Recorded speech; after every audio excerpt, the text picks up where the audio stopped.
Xolesterin orqanizmin hüceyrə quruluşunun təməl daşıdır. Orqanizmin təməl bir maddəsidir və bütün hüceyrələrimiz, beyin, ötür, şulara, cins hormonlar xolesterin ibarətdir. Yəni xolesterin deyiləndə bu maddəyə, bu elementə düşmən kimi baxmaq olmaz. Sadəcə bunun xeyirlisi var, zərərlisi var.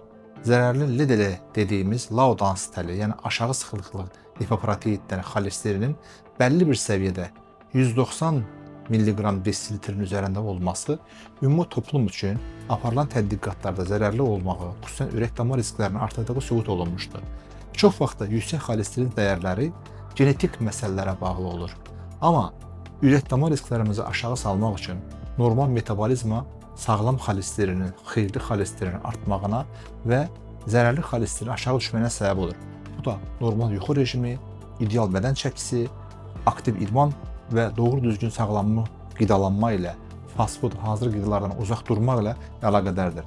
Bir də yanlış bilinən bir şey deyim, xolesterin şəkərlə əlaqədar bir məsələdir. Şəkər istehlakı ilə əlaqədar bir məsələdir.